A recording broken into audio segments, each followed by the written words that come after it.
Have you ever noticed how silence can become louder than any sound? How an empty house can echo with memories that both comfort and haunt you? Well, let me tell you about Sarah, and the day her quiet world got a little less lonely, the silence in Sarah's house had grown into something alive. It wasn't just quiet, it was thick and heavy, like the sticky summer air that pressed against every window. You know that feeling when the air is so hot and humid that it seems to push back against you? That's exactly how the silence felt in her home. 2 whole years had passed since Mark, her husband, had died. 2 long years of learning to live alone, of cooking for one, of talking to herself just to hear a human voice. And then, just when she thought she was getting used to it, her son Leo had packed up his dreams and headed off to college last fall. Now the house felt even bigger, even emptier. Every room held memories of laughter, of family dinners, of movie nights on the couch. But those sounds were just ghosts now, whispers of what used to be. Sarah found herself wandering from room to room like a lost soul. She would start to say something to Mark, then remember he wasn't there. She would call out to Leo to come down for dinner, then catch herself talking to empty air. Some nights, she would turn up the TV just to fill the silence, but even the noise couldn't push away the loneliness that sat on her chest like a heavy blanket. Don't get me wrong, Leo was a good boy. He called when he could, bless his heart. But he had his own life now, his own classes, his own friends, his own worries. And that's how it should be, right? That's what every parent wants for their children, to spread their wings and fly. But that doesn't make the empty nest any less quiet. Her friends tried to help too. They really did. They would invite her to lunch, to book club, to their weekend gatherings. But everyone had their own busy lives, their own families to worry about. And Sarah couldn't shake the feeling that she was just a project to them now. The widow who needed checking on, the friend who needed fixing. Some days were better than others. She would wake up with energy, make plans, keep herself busy with gardening or cleaning or organizing photo albums. But other days, the loneliness felt like a real, physical thing. It would settle on her shoulders like a heavy coat she couldn't take off, making every breath feel like work. That particular afternoon was one of the heavy days. The kind of day when even getting dressed felt like climbing a mountain. The old air conditioner was putting up a fight, wheezing and groaning like it was on its last legs. The poor thing sounded like an old man trying to catch his breath after climbing stairs. And somehow, that struggling sound made the emptiness of the house feel even more obvious. The heat wasn't helping either. It seemed to make everything worse. The silence, the loneliness, the way time seemed to crawl by when you had nowhere to be and no one waiting for you. Sarah had tried opening windows, but the air outside was just as hot and still as the air inside. It was like being wrapped in a warm, damp blanket that you couldn't kick off. She was sitting at her kitchen table, the same table where she and Mark had shared thousands of meals, where Leo had done his homework and told them about his day. Now it felt too big for just one person. She had a crossword puzzle spread out in front of her, one of those things she did to keep her mind busy, but the words weren't coming today. The pen felt heavy in her hand, and her mind kept wandering to other things, sadder things. The kitchen clock ticked loudly on the wall. Funny how you never notice sounds like that when the house is full of life, but when you're alone, every tick seems to echo. Tick, tick, tick, marking time that felt like it was moving too slowly and too fast all at once.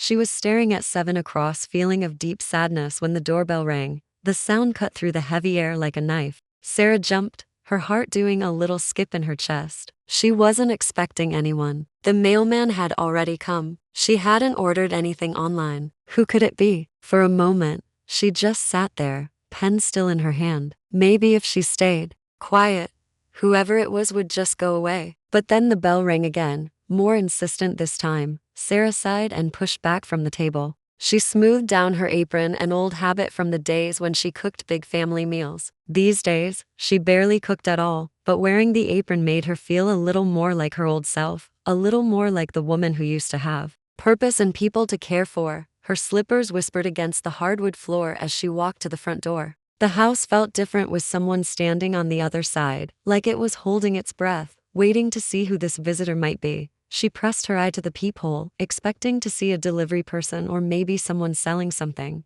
she didn't need. But instead, she saw David Miller, David, Leo's best friend Jack's dad. She blinked in surprise, pulling back from the door. What in the world was David doing on her porch? She looked through the peephole again, making sure she had seen right. Yes, it was definitely David. He was standing there looking a little uncomfortable, shifting his weight from one foot to the other. He was holding a small toolbox, the kind that looked like it had seen plenty of use, with scratches and dents that told stories of years of fixing and building and problem solving. Sarah and David weren't close. They were acquaintances, really. The kind of people who wave when they see each other at the grocery store, who chat about the weather while waiting for their kids after school events. His wife Karen was a bit friendlier. They had served on the school fundraising committee together a few years back. But David was always quiet, always stayed in the background. A nice enough man, just the type who kept to himself. Sarah's mind raced. Why was he here? Was something wrong with Jack? With Leo? Her heart started beating faster as worry crept in. She took a deep breath and opened the door, trying to arrange her face into a welcoming expression. She was out of practice with unexpected visitors. David, she said, her voice sounding a little rusty from disuse. Hi, is everything okay? David offered a small, uncertain smile. He looked tired, she noticed. There were lines around his eyes that she hadn't paid attention to before, the kind that come from too many late nights or too much worry. His hair was a little grayer than she remembered, and there was something in his posture that spoke of a man carrying his own heavy loads. He shifted the toolbox from one hand to the other, like he wasn't quite sure what to do with it now that he was here. Hi, Sarah, he said, his voice low and steady. Sorry to bother you. I hope this isn't a bad time. He gestured vaguely toward the house, and Sarah realized he could probably hear the air conditioner's labored breathing from where he stood. Leo mentioned to Jack. He paused, seeming to choose his words carefully. Well, Jack mentioned to me that your air conditioner was acting up again. Said you were having a tough time with the heat. Sarah felt her cheeks warm with embarrassment. Of course, her sweet, worrying boy, sharing her minor complaints across state lines. She could just imagine the conversation, Leo probably telling Jack how his mom was struggling with the old AC, how worried he was about her being alone in the heat. And somehow that worry had traveled from Leo to Jack to David, like a game of telephone played with good intentions. Oh, she said, feeling a mix of embarrassment and something else, something that might have been gratitude. It's struggling a bit, yeah, but please, you didn't have to come over. I'm sure you have better things to do with your afternoon. David shook his head, his expression earnest. No bother at all, he insisted. I was just tinkering around in the garage anyway. You know how it is, sometimes you need a project too. Keep your hands busy. There was something in the way he said it that made Sarah think he understood about needing to keep busy, about the way empty time could feel like an enemy. Figured I could take a quick look if you don't mind, he continued. Sometimes it's just a simple fix, you know? Filter needs changing. Maybe the drain line's clogged. Could be something small that's making it work too hard. He wasn't pushy about it, wasn't acting like he was doing her some huge favor. He was just offering, the way neighbors used to do before everyone got too busy, too disconnected. Standing there on her porch with the sun beating down on both of them, his offer felt like more than just fixing an appliance. It felt like a small act of kindness in a world that had felt increasingly cold and indifferent. Sarah hesitated. Part of her wanted to say no, to not be a bother, to handle it herself like she had been handling everything else. But the bigger part of her, the part that was tired of being alone with broken things, made the decision for her. Well, she said, stepping back and holding the door wider. That's incredibly kind of you, David. Please, come in. And don't mind the mess. It wasn't really messy, not in any way that mattered. But when you live alone, you start to see your space differently. You notice the dust on the coffee table, the pile of mail that's been sitting in the same spot for 3 days, the way everything looks a little sad and neglected. David stepped inside, bringing with him the scent of sawdust and maybe a little motor oil. It was a surprisingly comforting smell, the smell of work and purpose and things being fixed instead of broken. The house suddenly felt different with him standing in the entryway, less empty, less like a museum of memories, and more like a place where people actually lived. He looked around, not with judgment, but with the quiet observation of someone who understood that houses reflect the lives lived inside them. Don't worry about any mess, he said, his eyes briefly meeting hers. Life happens. Those two simple words, life happens, seemed to acknowledge everything. The dust, the loneliness, The way things fall apart when you're trying to hold them together by yourself. He wasn't wrong. Life had certainly happened in this house. Joy and laughter and arguments and tears, birthday parties and quiet dinners, homework sessions and bedtime stories. And now this quiet chapter of learning to be alone. Sarah led him through the living room toward the thermostat, suddenly aware of everything through his eyes. The dust motes dancing in the afternoon light that slanted through the blinds. The pile of unopened mail on the side table. The way the house felt too big and too quiet for one person. His footsteps were solid on the hardwood floor, a sound the house hadn't heard in too long. It was strange having another man in the house. Someone other than Mark or Leo. Not bad. Strange.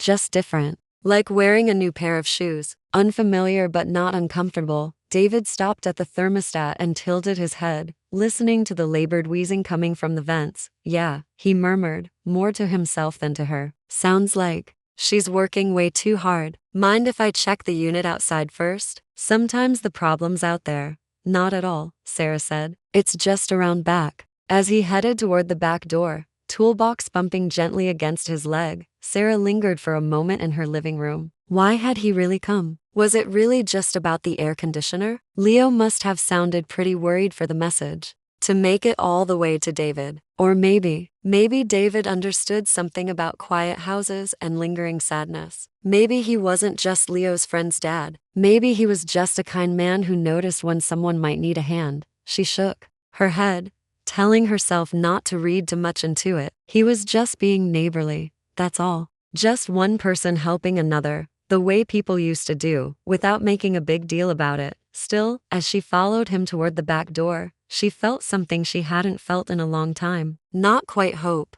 but maybe the possibility of it. Like a door opening just a crack, letting in a tiny sliver of light, the back door creaked as they stepped outside into the oppressive heat. The air hit them like a wall, thick and still and heavy, smelling of hot asphalt and the freshly cut grass from a neighbor's yard down the street. Somewhere in the distance, a lawnmower was running, and a dog was barking. Normal sounds of a normal summer afternoon in a normal neighborhood where normal people live normal lives. David had already knelt beside the big, noisy air conditioning unit on the side of the house. The toolbox was open beside him on the parched lawn, revealing neat rows of tools that looked well used and well cared for. He had already removed the main panel, exposing the complicated-looking innards of the machine. Coils and wires and fans that somehow worked together to make cool air. There was something almost meditative about watching him work. He moved with quiet competence, his movements economical and sure. No wasted motion,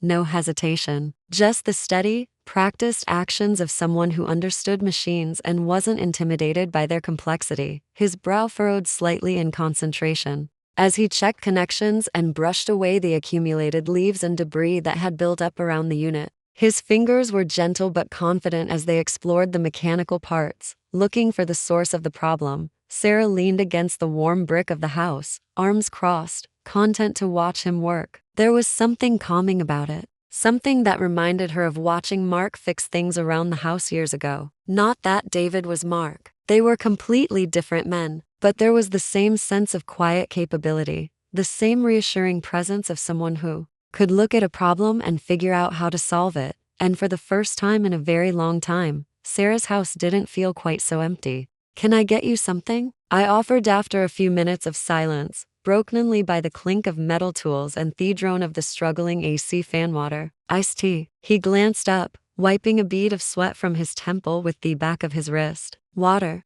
would be great, Sarah. Thanks. His smile was brief, but genuine, this time reaching his eyes. I went back inside, the coolness of the house, inadequate as it was a relief after the baking heat. I filled a tall glass with ice and water, the cubes clinking merrily. As I stood at the sink, caught my reflection in the window above it, faint lines around my own eyeshare pulled back messily, a smudge of ink in my cheek from the crossword. I'd looked tired and lonely, seeing David unexpectedly here, doing something practical and helpful, highlighted my own inertia. The way I'd let things slide both literally and figure out of line. I returned. He was examining the condenser coils. Think I might see part off the problem, he said, pointing with a screwdriver. Coils are pretty Dirty restricts airflow, makes the whole system work harder and cool less efficiently. Happens easily with all Thepelin and dust we get around here. He explained it simply, without making me feel stupid. Could probably use a good cleaning. I have some coil cleaner in Thetric if you want me to give it a shot, will you? I asked, feeling a surge of relief. I wouldn't know where to start the P2, he said. Standing up and stretching slightly, he took the glass off water. I offered, his fingers brushing me briefly, a tiny spark unexpected like static electricity, but warmer. It pulled my hand back, perhaps a little too quickly. He took a long drink, his Adam Sapple. Moving. Thanks, Sarah. That hits Thespit. He went off towards the street where his sturdy-looking pickup truck was parked. While he was gone, I stayed by the AC unit, looking at the exposed wire sand fins. It felt symbolic. Somehow, my life felt a bit like that components not quite working together smoothly, clogged up with the debris of the past. David returned with a spray bottle filled with foaming cleaner. He applied it methodically to the coils, the foam expanding and starting to drip down, carrying dirt. With it, we let this sit for a bit, then rinse it off gently, he explained. We stood there in companionable silence for a few minutes, watching the cleaner work its magic. The quiet wasn't uncomfortable whispering. It felt different from the heavy silence. Inside the house, this was a shared quiet, punctuated by the chirp of cicadas and the distant sound of children playing. So David said, eventually breaking the silence as he picked up a stray leaf from the top of the unit. Leo enjoying his classes. It was the standard parent question. The bridge Wellways used. He is. I smiled. Genuine esteem. Loves the freedom. Complains about the workload. Typical freshman stuff. How's Jack doing? Same. He chuckled softly. Fine. To balance engineering homework with wanting to go to every party on campus.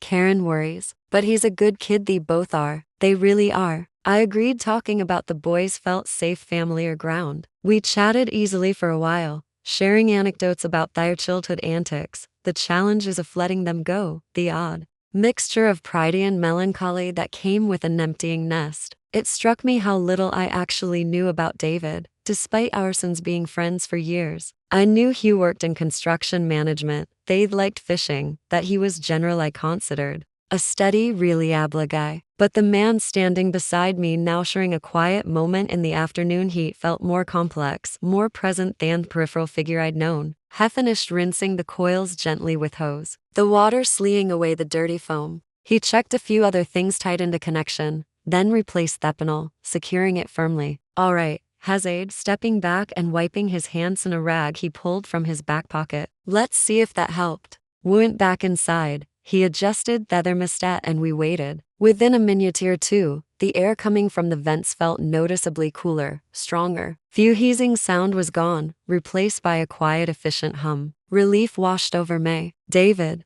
that's amazing. I breathed out, a genuine smile spreading across my face. Thank you so much. I don't know how I would have done. Glad I could help, he said, leaning against the door frame. That quiet smile back again. Sometimes it's the simple things. He looked around the living room again, his gaze lingering for a moment on a framed photo of Mark, Leo and me on the mantelpiece. Taken on a beach vacation years ago. His expression softened almost imperceptibly. It gets quiet, doesn't it? He asked, his voice gentle. The question hung in the air, simple but profound. It wasn't just about the house being empty. He knew, he understood. Mithro at a time I could only nod, unable to speak for a moment. The easy chat of booth kids dissolved, leaving something more vulnerable exposed between us. He wasn't just fixing my air conditioner, he was seeing the cracks in my composure, dust on my life, and he wasn't judging, he was acknowledging it. And in that moment, the connection felt startlingly real, deeper than years of Sedelin's small talk had ever allowed. The air conditioner hummed softly, efficiently, now pushing cool air into the room, a stark contrast to the heavy heat outside and the sudden unexpected warmth looming in my chest. David was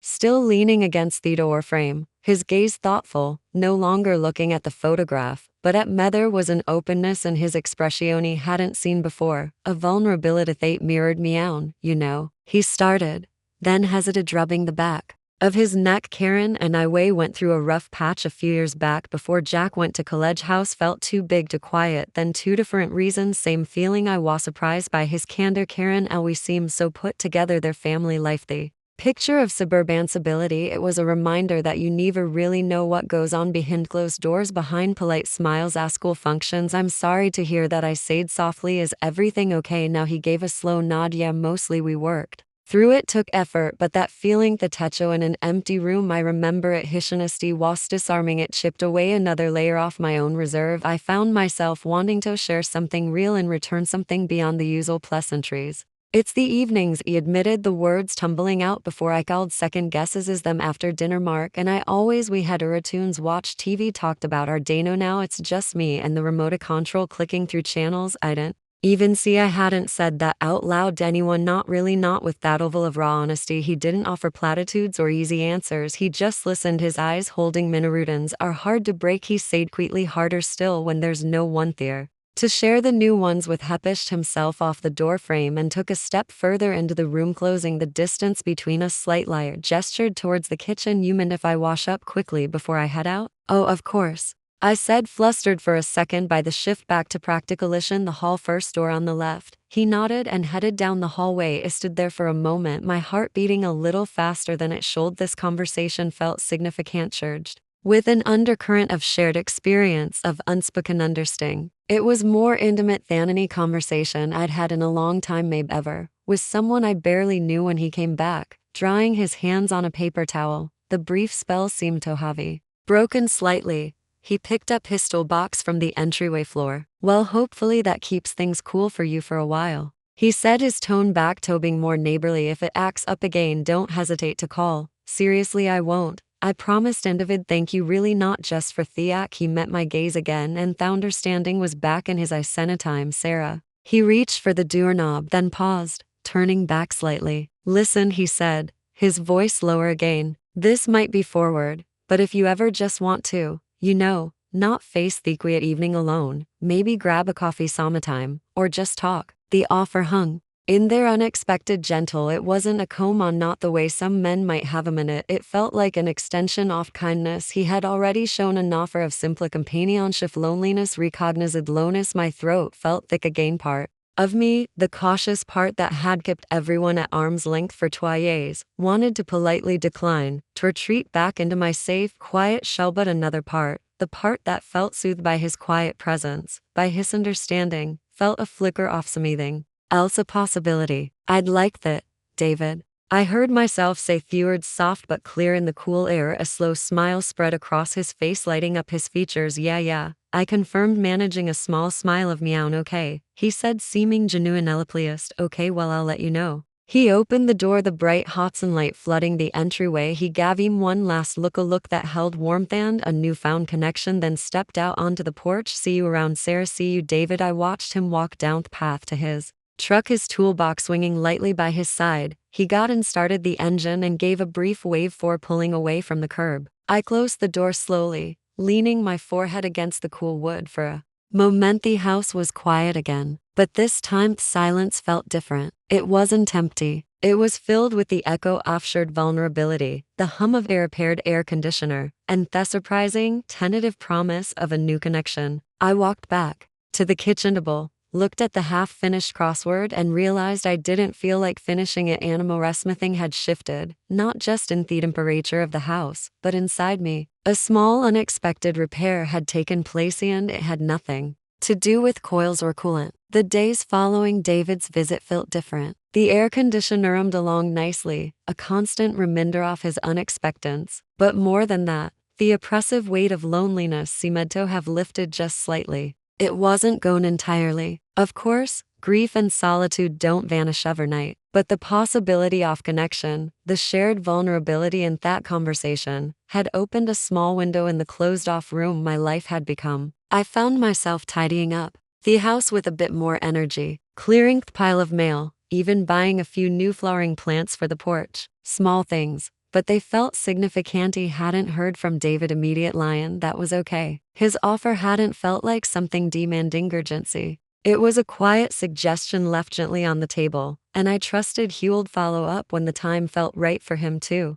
There was a sense of mutual respect in that unspoken understanding that I appreciated deeply. About a week later, my phone buzzed with a text from an unfamiliar number. Hey Sarah, it's David Miller. Hope the AC is still behaving. Thinking of grabbing coffee at Daily Grind tomorrow morning around 10 if you're free and still interested. Me heart gave a little leap. I smiled. Aussie typed. Back Hitavid AC is perfect. Thank you. And yes, 10 tomorrow sounds lovely. See you then. The next morning, I took a little extra care getting ready. Nothing drastic. Just choosy blouse I liked. Put on a touch of mascara. It felt good to have a reason, however. Simple. The Daily Grind was bustling, filled with the aroma of coffee and baked goods. I spotted David sitting at a small table near the window, our dinner sing a mug. He looked up as he approached, and his face broke into that warm, quiet smile. Morning, Sarah. Morning, David.